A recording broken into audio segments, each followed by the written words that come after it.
The views and opinions expressed on this program are those of the producers, hosts, and/or guests and do not necessarily reflect the views and opinions of Cumulus Media. Networking Singles with John Holt is sponsored by Tri-State Dating Service.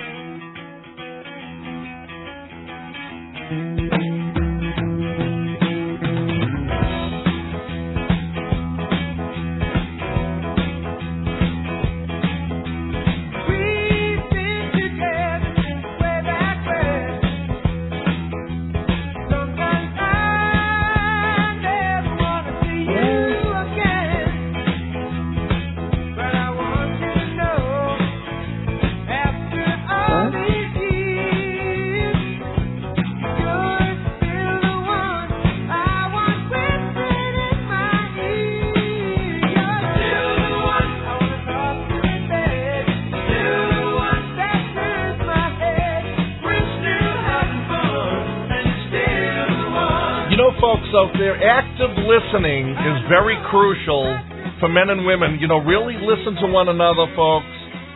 You seek to understand each other by really listening to one another, and if you men and women out there do that, we most assuredly will change the dating culture. I'm your host. I'm Southern New England's most realistic matchmaker, John Holt. Bringing you Networking Singles every Saturday morning from 10 a.m. to noon right here on 980 WXLM.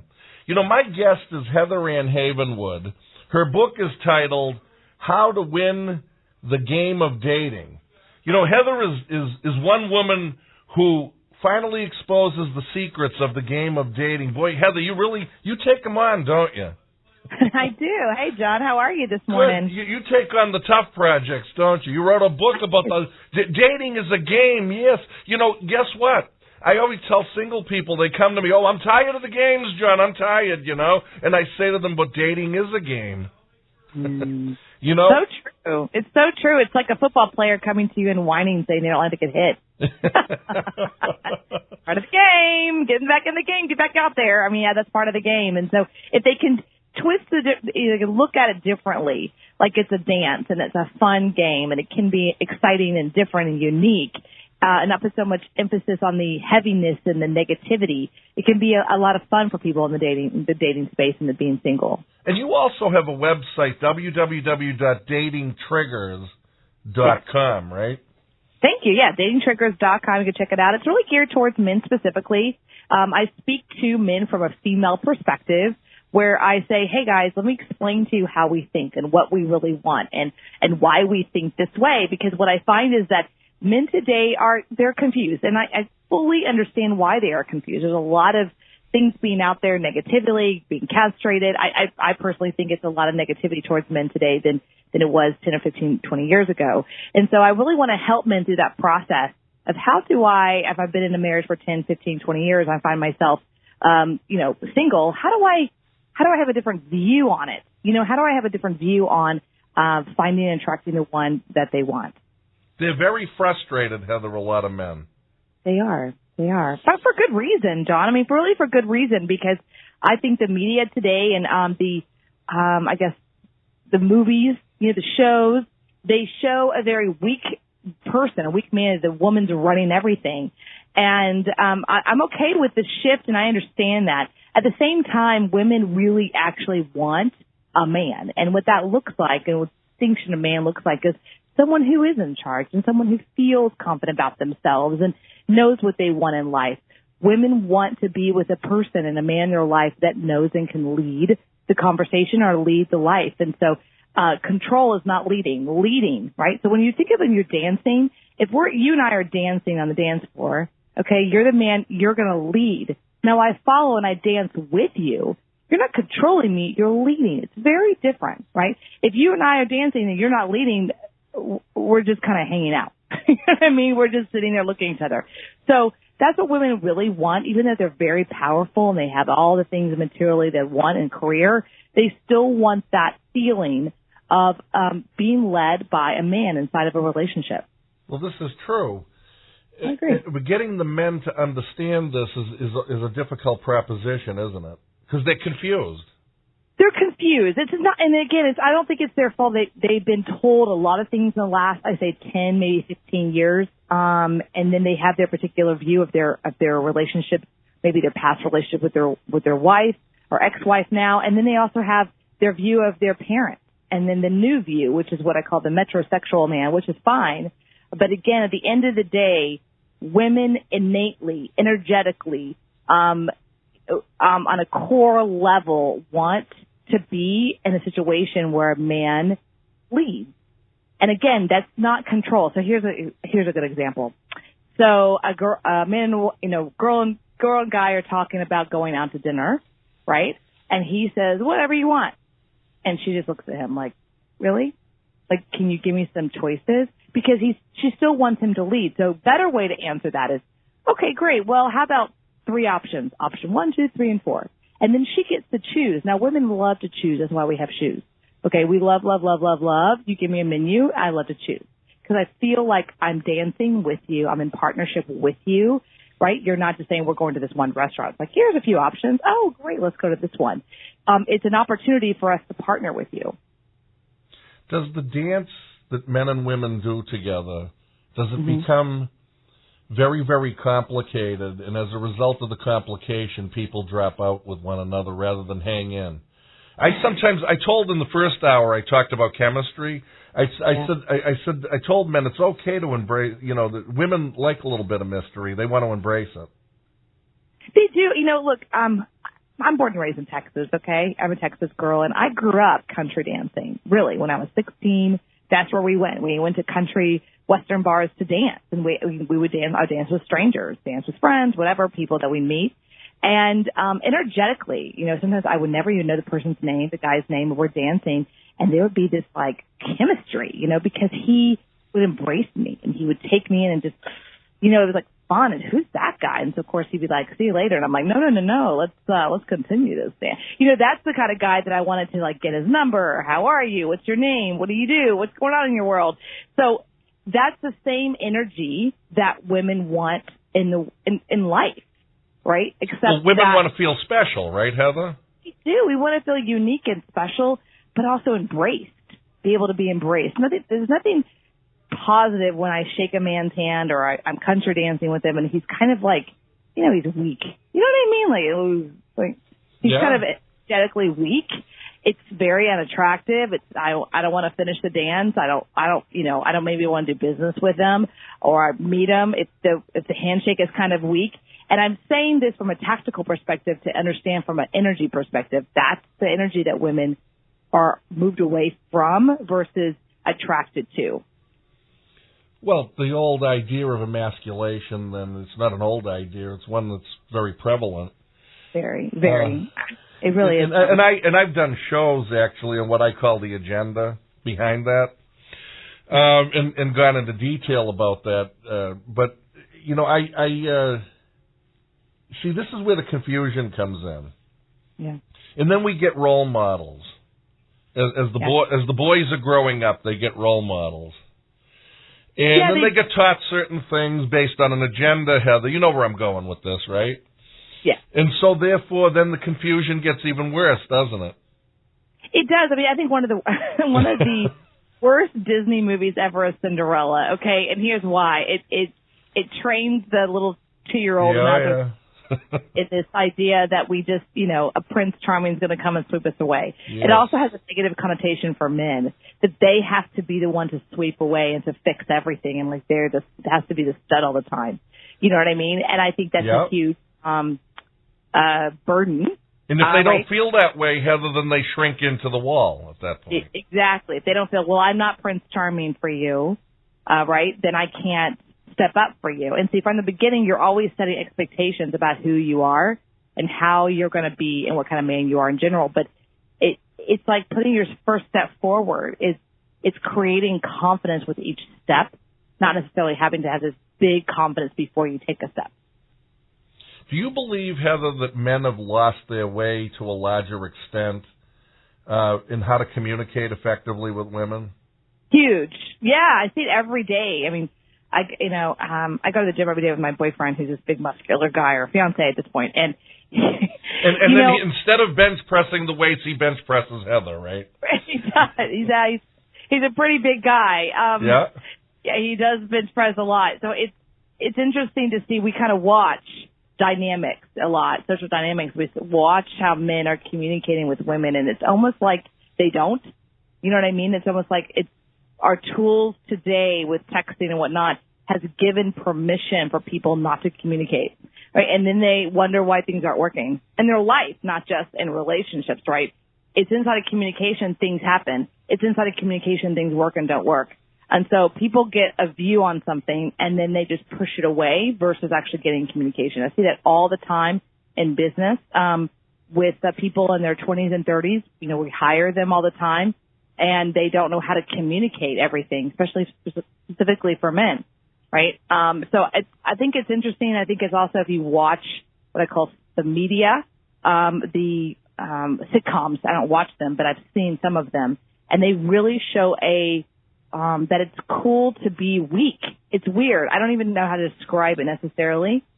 And to be a woman, you've got to be another way too. So I think they've really lost their way, and what women still innately, no matter who they are, and I talk to women about this, what they really want is a man. They hear, I want a real man. You know, they want that country guy, or they want that, guy, and yet they can't seem to find it.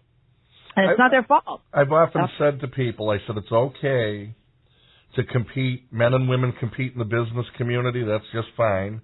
And in the world that we live in, in competition with one another is healthy. But when we get to the relational dance, that's different. That's the magnetism that goes back and forth. It has to go back and forth in a balance that creates there are things that women, as you say, want and have wanted since the beginning of time, and it hasn't changed. And you validate this. Mm-hmm. And there are things that go back and forth between men and women that they want from one another that is part of a balance. Mm-hmm. And as a result of that, if the messages, the psychological messages that are being sent to the guys are, we're unsure of ourselves now because we keep hearing all of this all the time, and we keep hearing all of that all the time, and this kind of stuff, and then the male becomes confused because his own biological masculinity comes into question by these things. Mm-hmm. And then he doesn't approach the women like the women want to be approached. Yeah, we want to be approached no matter what. If you're on the East Coast, West Coast, Middle Coast in America, I'm just speaking from that particular view, is that, yes, we do want to be approached no matter how powerful, quote unquote, or successful the woman is or not. At the end of the day, we desire to be approached. We do. It's innate. It's automatic. It's what we're not only taught at a young age, but we're also taught in our just who we are. This is who we are. And the man's to be the quote-unquote aggressor, or the one who breaks through that barrier and says, hey, I want to talk to you. And the society's kind of tried to flip that over and over and over again. And we as human beings, here's the thing, we as human beings haven't changed. We haven't. Thousands and thousands of years. That's why we can pick up the Bible and read a story of the Bible and understand it. Because we, as human beings, our desires, our feelings have not altered. And I think people think that. And we haven't. We just really haven't. Heather Havenwood, author of the book, How to Win the Game of Dating. We're going to a break right now. You're listening to Networking Singles on 980 WXLM.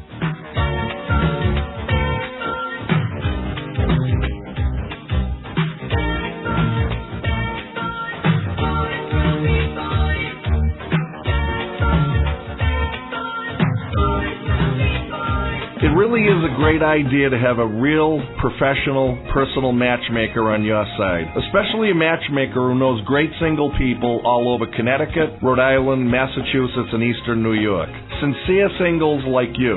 Singles that really want a great, reliable relationship. Singles who want to meet people who I know. I'm Southern New England's most realistic matchmaker, John Holt. You can't get this kind of personal attention on online dating sites and apps.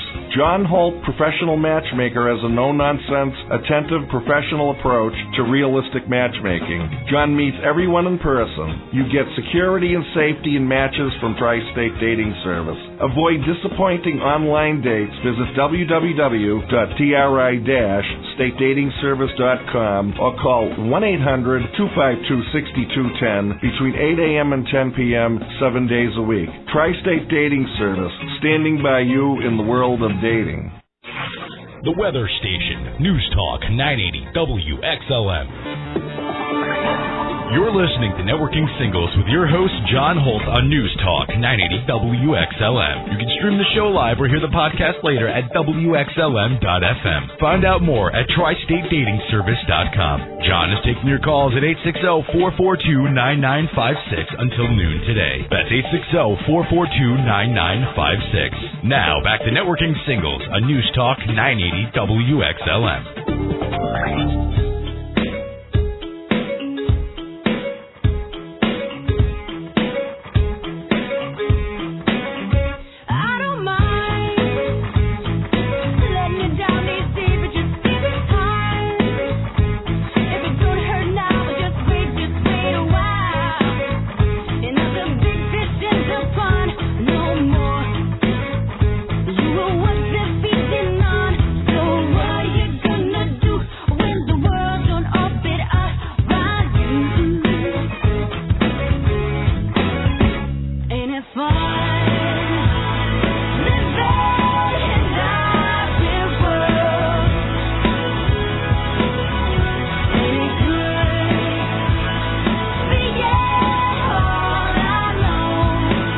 Folks in the real world, always listen to your inner voice. Listen to it, folks. What is it telling you? I'm your host. I'm Southern New England's most realistic matchmaker, John Holt, bringing you Networking Singles every Saturday morning from 10 a.m. to noon right here on 980 WXLM. My guest is Heather Havenwood. Book is titled How to Win the Game of Dating. Now, Heather, there's one very relevant thing in this book. Okay. And it's a point that you make that's in conjunction with the way I do my radio show here. It really is how you play the game of life. You know what I'm talking about? You wrote that in there. Yeah, no, I agree. I think you and I are completely concurrent with that, is that life is a game. That's how I see it. And there's particular what I call rules. What I mean by that are success rules, success things and success rules. And how we deal with people in our lives. There's ways to be successful inside of that, relationships, intimate or not. And then I think that when we start to view life as a game, we don't have so much heaviness to it. So I completely agree with that. When we prepare, for life, because I've often said I've had this show on the air since 2007. And I put it on the air initially because I saw a real need to educate the general public about how complicated all this stuff can be and complex. And that it's not, I don't sell easy, quick fixes. I sell the idea that, we'll be realistic and we'll approach everything from the true perspectives of what is going on out there. And how we live our life is how we attract. Yeah, exactly. It's how we live our life. I love that statement. How we live our life is how we attract. Because honestly, it's how you attract people in your life. Really, when you attract them, it's then from there how you live your life again. Makes sense? Because you're constantly vice versa. And I wanted to share something because I think I mentioned this in the book, and I just think it's so powerful right now. And people hate this saying, but I think it's really true. Behind every powerful man is a powerful woman, and I really believe that, wholeheartedly. I really do. I mean, I don't think there'll ever be. That's absolutely true, Heather. I believe that too.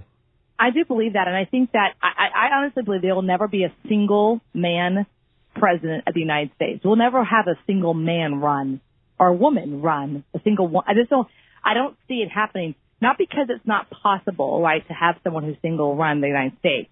It's that it's the duo. We're hiring or we're voting or we want the duo. We want the powerhouse, both yin and yang, and there's a symbiotic relationship with that. There's an attraction to that. There's attraction to that.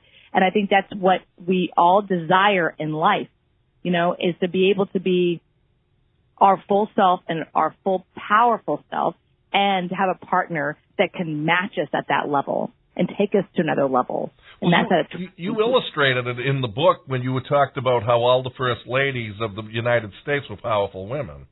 They are. They're all powerful in their own right. You know, from Laura Bush to all the way down the line. Nancy Reagan, wow, powerful woman in her own right of who she is. You know, she wasn't you don't see a wimpy first lady. I mean, we've just never had a wimpy little first lady over there. Just like, I'm just a housekeeper, you know, or whatever. Like, we've never had that because we as Americans, we don't want that. We want a powerful woman and a powerful man. You know, I talk about style with men. Mm-hmm. And women as well, but I talk about you have to adopt a certain style to attract people, you know, in dating. How do you deal with guys that are sort of like you see them, okay, and you have to find, I got to change this guy's style. That's a good one, you know, because my dad, my whole life, he wore jeans and a plaid shirt and tennis shoes. Like, that's him. There you go. That's him. Okay. So he did every day pretty much that I remember playing tennis. And I get when I have men say, well, this is who I am. They don't like it, you know, deal with it. And I can understand that. At the same time, you know, women, we enjoy getting dressed up. We go out of our way to do our hair or make everything else because we want to feel confident. And we want a man that has taken the time to do the same thing for himself so he feels confident, right? Feels confident inside of this thing called clothing and do something with your hair, your whatever, so that you feel comfortable with who you are and dapper. I mean, think about it. I always think about 007, you know, and he walks in and he's in the what I call the penguin suit, you know, the tuxedo, and we're like, oh, who's that guy? James Bond. Who's James Bond? You were very attracted to the dapper man, you know, and so why not step up and see what it looks like to be a dapper man and very powerful and very confident. See what happens in your life. Your life will alter. You know, there's this commercial out there. I think it's National Car Rental. Have you ever seen that? They have that guy, you know, well, actually, he's probably a narcissist. He's doing a takeoff on a narcissist. Yes, I know you're talking about. I don't know the name of the actor, but I know what you're talking about. He's very confident guy. Yeah, it's kind of funny though, but to a certain extent. But you know, he's the man of control. You know. Yeah, he's like, I got this. You know, I got this. I know, and I do like that commercial because one of the few commercials out there that has this like, I got this. I'm in control. I'm with National. And that guy's very attractive. I've also seen ones out there, commercials that show this like wimpy guy, you know, and being run over by his kids and run over by whomever. And I just like, really? How is that a confidence in any kind of product or service? I don't find that very attractive. Now, look, I'm what I call myself a progressive woman. I'm all about having women be financially free and be the breadwinner and all that. I just feel that the quote unquote, you know, feminist movement has really kind of put a damper on the male energy versus lifting it up along with us. That's just kind of what I view, you know, in my world. But again, I love seeing what I call big, powerful, the United States of America, the president, the vice president. We will never, as a nation, I doubt it, at least in my lifetime, we will vote in a single person, male or female. I just don't think we're going to do it. You know what I've told the people to do when I get off on my agenda tangent? I say to them, get a piece of paper out someday and watch television for so many hours, like 6 hours if you can actually do that. So many hours of television. It doesn't have to be consecutively, on different stations, different kinds of stations, and write down in each of these things that you're watching how men are depicted. Mm-hmm. And then you'll start to learn where the agenda, you know, how the agenda infiltrated the media to create a certain idea about us lecherous creeps, you know. That we are, right? You know, this us men of weakness, you know, Heather. We're just so weak. Oh, you know? yeah, no. I think there's something about the show, the sitcom, the Raymond show, something about Raymond or something. Yeah. Is that right? Yeah, he kind of had like this like wimp. I watched it a couple times, not very often. Like a wimpy kind of like, you know, he was kind of. They looked at him like he was an idiot. You know what I mean? And I'm like, well, how is it? And they made fun of it. And I'm like, I don't see the like humor in that. You know, I don't see the humor in making someone look like an idiot. And his wife was like the smart one. And, you know, the end of the day, women and men are different. We're unique. We're different. You know, women think differently than men, and that's okay. We can't have equal pay. We can't have all this other political stuff I don't want to go into, but it doesn't mean that we are not as good as men in other things and vice versa, right? I don't think that in my day and age we'll ever see an NFL player be a female. I don't think it's going to happen. I'm okay with that, by the way. Completely okay with not seeing a woman go out there and get, you know, pummeled. Okay? I just don't think it's a good idea. All right? So I think that that's a positive thing that we don't have the women on the NFL playing field. But it's the same thing for, you know, other areas of life. It doesn't always have to be we're equal because we weren't designed equal. So why not relish in that and just be grateful how we are different and how we're unique. Well, you know, Heather, Christmas is coming, and your book is How to Win the Game of Dating, and I want to know how you can tell the people out there to give that book to a lot of single people.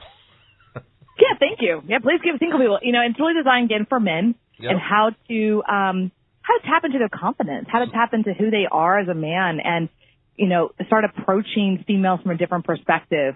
For themselves. And I always talk to men, women always talk to me, why do you always do this? Why do you talk to men about women?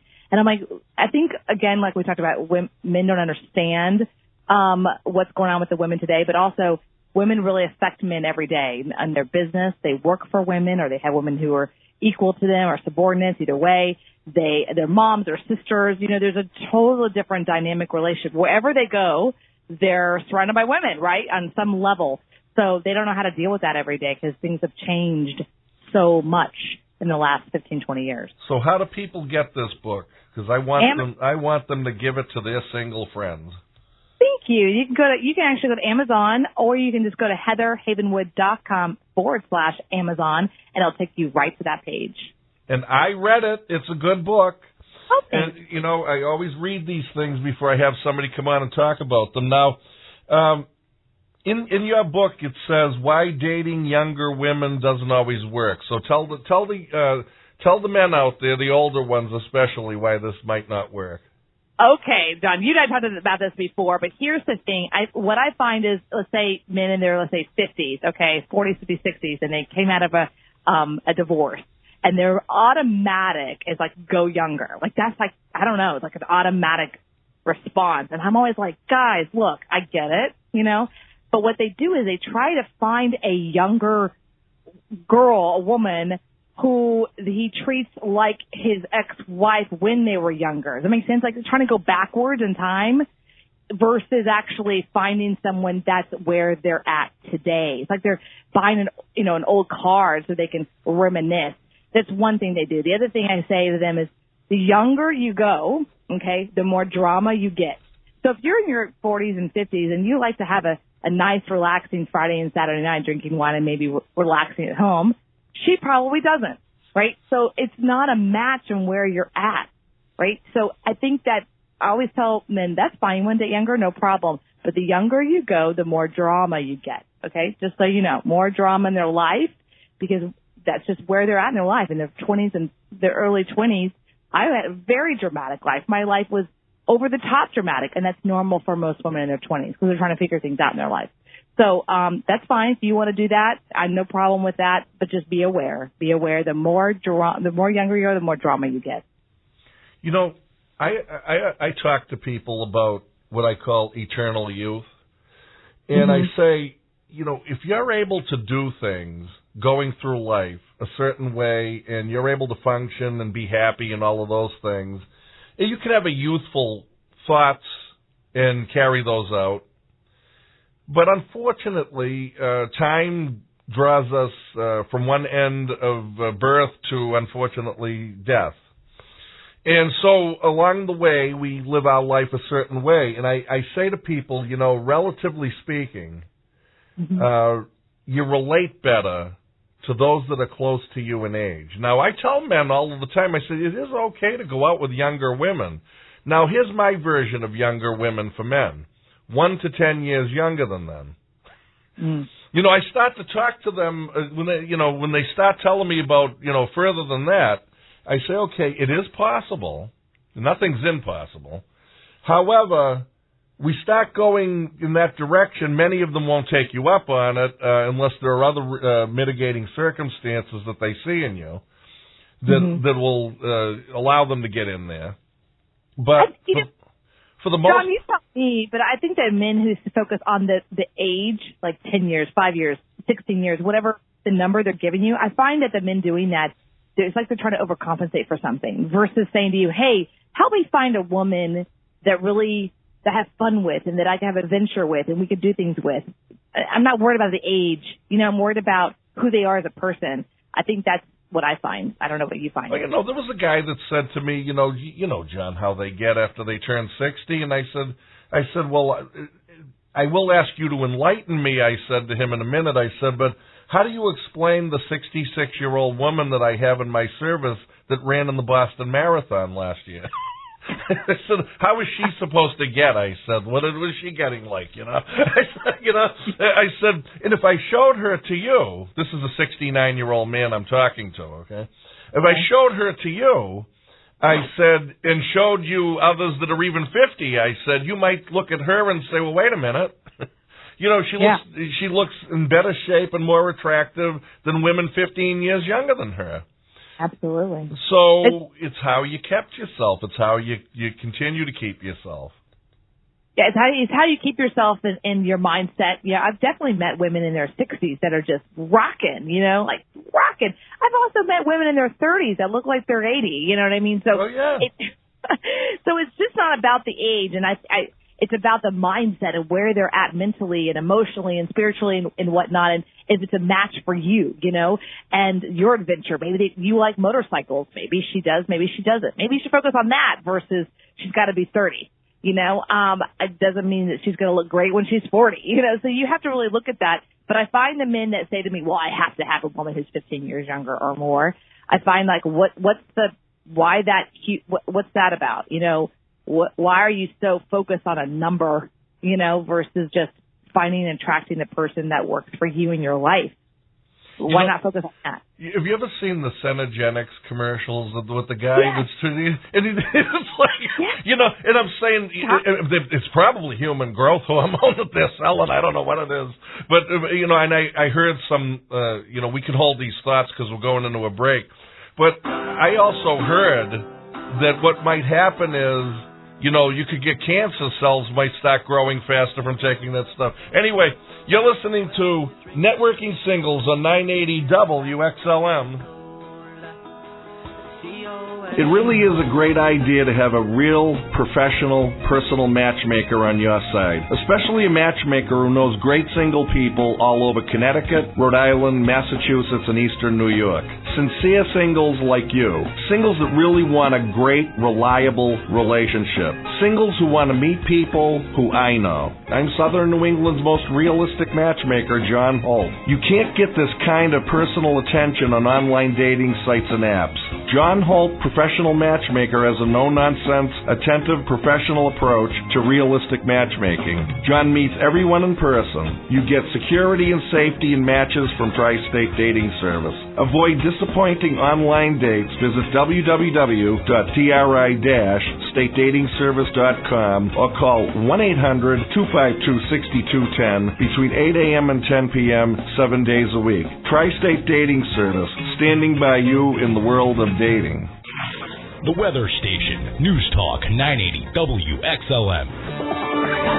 You're listening to Networking Singles with your host, John Holt, on News Talk 980 WXLM. You can stream the show live or hear the podcast later at WXLM.FM. Find out more at TriStateDatingService.com. John is taking your calls at 860-442-9956 until noon today. That's 860-442-9956. Now, back to Networking Singles on News Talk 980 WXLM.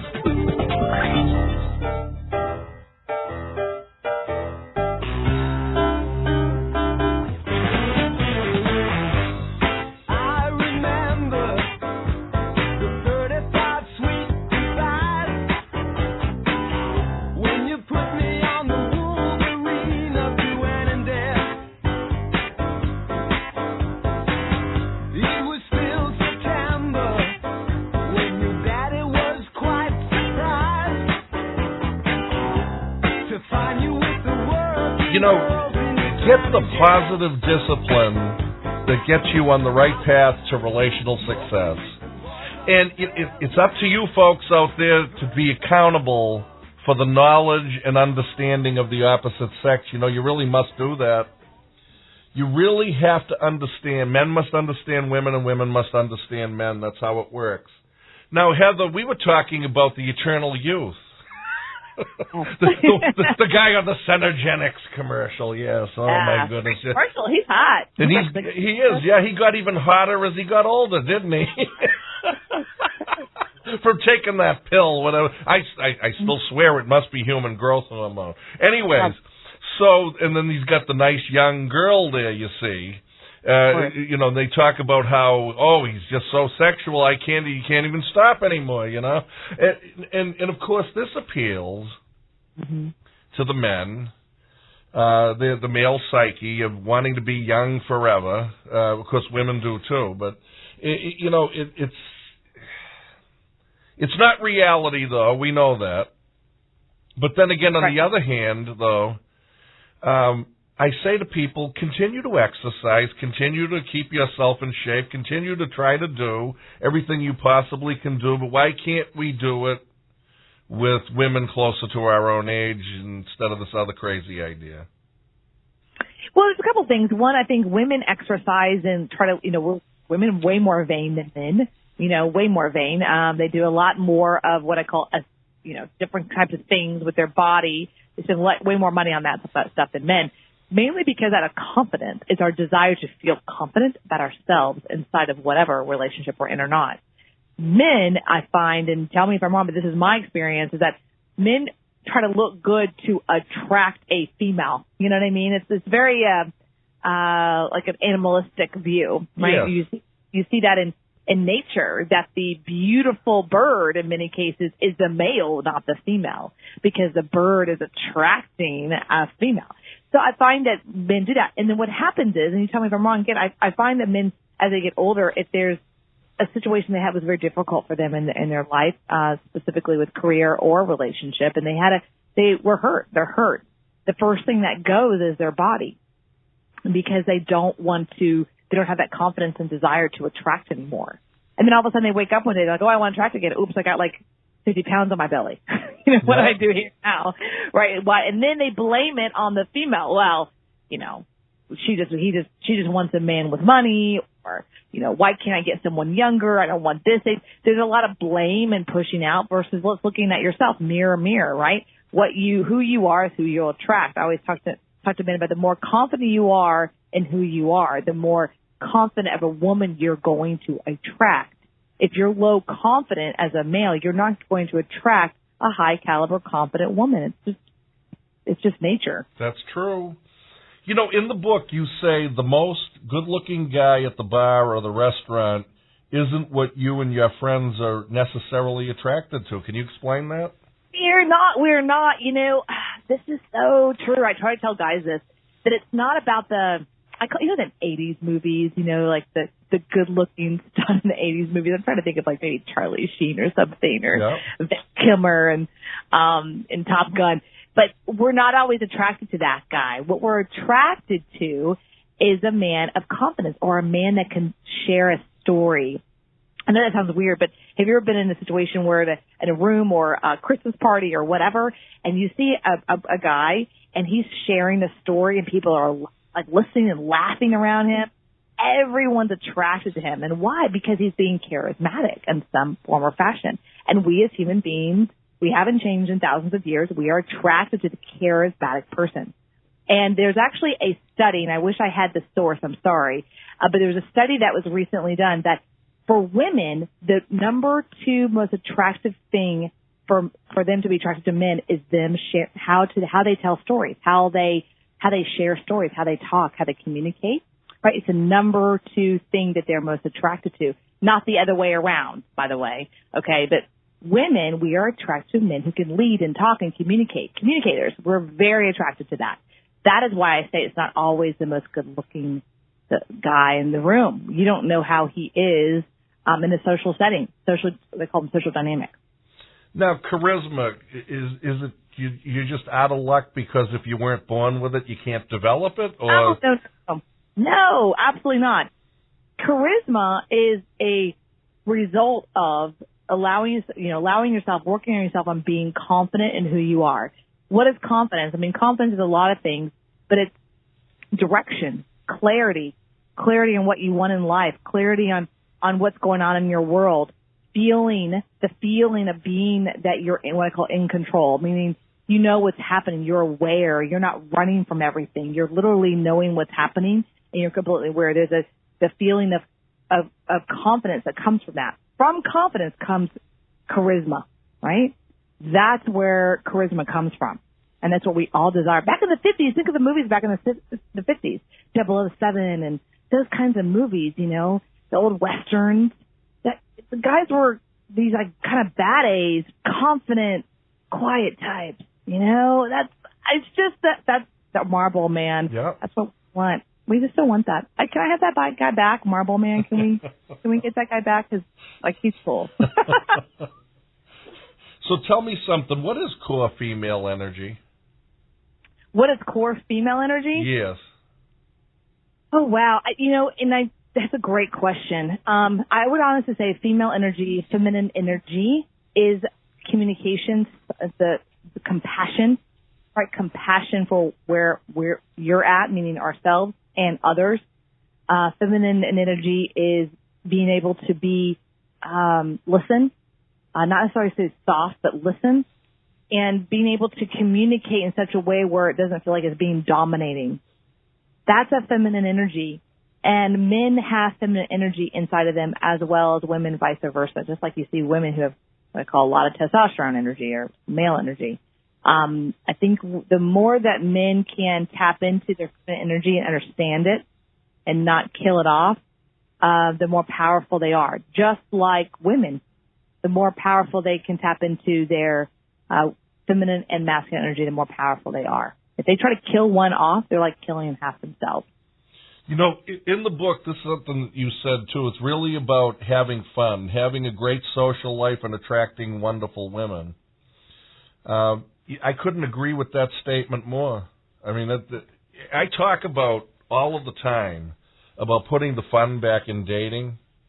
Yeah. And because I don't know where this, I mean, you're a very positive person, and I have a positive attitude about all of these kinds of things. And,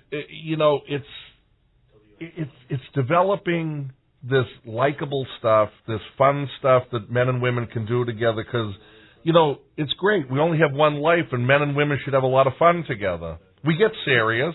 We develop that. But, I hear all of the people that are so miserable out there in dating, and it's like, oh, my God, why? It doesn't have to be that way. Yeah, a lot of it has, and this sounds negative, but it's really not.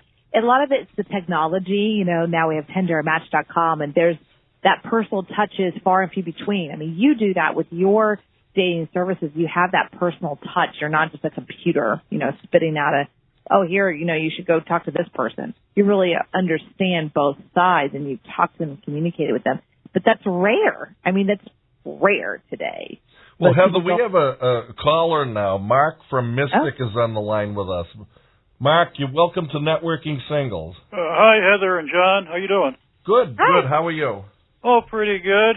I've got kind of a question for you. I've never really dated that much, and but I've lived with a lady for almost a year once. So I guess I've never been much of a dater, though. And my question is, I imagine when I see, many years ago when they had single ads in newspapers and stuff, it was always the enjoyment of the dance life, the party, and all this stuff. And I'm kind of a homebody, and I didn't know if I met someone and we went for lunch that, and I found it interesting. That's why I called as Heather when you said that when women aren't in their 20s and stuff, then they, I guess you said mellow out or less dramatic. And I was wondering if maybe I'm thinking of basically like George on Seinfeld. I feel like I'd have to be on all the time, but it sounds like when women get older, they mellow out too. So I wonder if you could answer that. I'll listen off the radio. Yeah, no worries. Thank you, Mark, for calling in. What you're experiencing. Bye. Oh, bye. What you're experiencing, Mark, is that honestly that women, as they become more confident in who they are and the direction they're going in life, just like men too, they what I call settle into a routine and settle into their focus and don't have to have what I call the constant stimulation, right? However, I will say women love adventures. And adventures doesn't mean going to Cancun or flying around the world. It could be as simple as today we're going to go on an adventure to, a winery that's an hour away or 30 minutes away, or going on a bike ride, a bicycle or a motorcycle ride. It doesn't have to be this huge experience, right? That's what women desire, especially when they move into their 30s and 40s and they feel grounded in their life. When they're grounded in who they are and what they want in life, that's really when they can be with you at home in a homebody and create their home with you, but also what I call co-create with a future and an adventure with you. John, what do you say? Well, I think, first of all, if he's comfortable in the phase of life that he's in, he then has to find a comparable partner that's comfortable in that same phase. So true. So in other words, if really slowing down or wanting to, do more things closer to home and all of that is what he wants, he's got to find a woman that wants the same thing. Yeah. And identify that. Now, that means going out and meeting people. It still means that. Or there's another way to approach this as well. Okay, well, maybe we're not successful with that, so now we have to do out-of-the-box thinking. So outside-of-the-box thinking means, okay, I've got to change my way of thinking a little bit to match the style of someone that I want to attract. Now, I don't mean changing the core person of who you are. I just mean, all of a sudden it's like, now I'm adopting 5 activities that I didn't want to do before, but now I'm going to go at it, and I'm going to have this energy about doing that and enthusiasm. Then I'll attract the people that do those. Mm-hmm. So it cuts 2 ways. Mm-hmm. Mm-hmm. Yeah, I completely concur with that. I think that one thing that I've noticed recently is that when I speak to men, I'm like, most women want to be a partner. They want to have a partner. What does that mean? Well, a partner is someone that they are a lover with, someone to flirt with, someone to travel with, someone to have fun with. And I think that's what I hear with Mark is that, he wants to be a homebody and do things at home that are fun with him. And he wants to have somebody who does the same thing. I think that's completely legitimate. And also just asking for it. But I heard also a view that when they are this age, then they become, I agree and disagree with that. Definitely in my 20s, I was way more social. I think now that I'm in my early 40s, I'm just very focused on what I want, and I don't have to have a crazy social life to be fulfilled anymore. You know what I mean? I think that's what happens a lot with females is when they get in their 30s or 40s, especially if they have children, they definitely focus on this is what was a priority for me, but priorities have changed. Well, you have a great social skill, though, Heather. You really do. You can carry on a great conversation. There's no doubt in my mind about that, which is a great thing, in my opinion. Once again, as we're reaching the end of the show here, tell everybody how to get your book. Thank you so much. Yeah, so please check me out. I'd love for you to be on my newsletter, datingtriggers.com. You can check my book out at Amazon. You can just type in my name, Heather Havenwood, Game of Dating, just Heather Havenwood. I'm the only author under that name, so go check it out. Thank you so much, datingtriggers.com. You'll be able to see the energy that Heather has. Just look her up on the Internet. You'll see it. It's very positive. All of this kind of stuff, being associated with her will lift you up. Oh, my God, so sweet. I'm blushing over here. See, those are the kinds of things you just lift a woman's heart up right there. You're totally flirting with me. Thank you. Well, it is, though, because really, and I know this from knowing thousands and thousands of people over my lifetime, I've been blessed that way. I mean, I go right into it. It doesn't matter. If you told me, John, on the other side of the curtain, there's 700,000 people, go out there and talk to them, it wouldn't matter to me. It's like, because that's just the way I think and I feel about people. So, and you have that skill, Heather. You have the ability to do that, and as a result of that, I'm assuming you attract a lot of good things into your life. Thank you. I do. I have my flaws, but honestly, I just focus on what I'm creating and how I can help people. I mean, that's really the key, right? For me, it's like, how can I serve people like Mark and all your listeners, is how can I serve them? In fact, and when the people always ask me, women especially ask me this, why do you think men how to date women? It's like, if I could help one person on the planet out of 7 billion people, if I could help one man understand a little bit more on how we think, and it would help them in their life to understand us, I think that's the difference. Thank you so much, Heather, for coming on the show today. And folks, she'll be back in January also with another book that she wrote. We'll be talking about that. But thank you so much, Heather, because I really enjoy having you on this radio show. Thank you, John, for having me. Always. Thank you. Love. Bye-bye. And this is another packed full of information show right here on Networking Singles. I really wish all of you out there a very happy holiday season from Networking Singles, but unfortunately the time does fly, and it's time for me.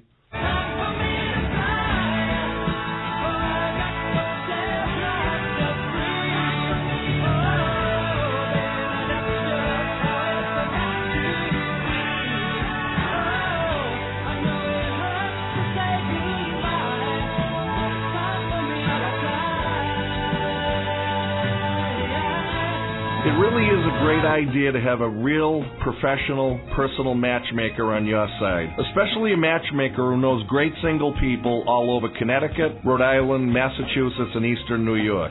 Sincere singles like you, singles that really want a great, reliable relationship, singles who want to meet people who I know. I'm Southern New England's most realistic matchmaker, John Holt. You can't get this kind of personal attention on online dating sites and apps.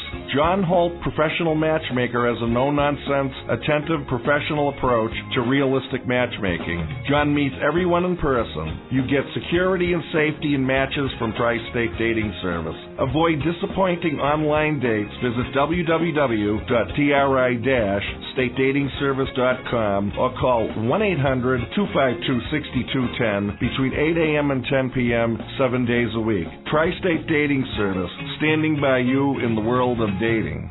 Join me for Imus in the Morning, weekday morning, 6 to 9 on News Talk 980 WXLM.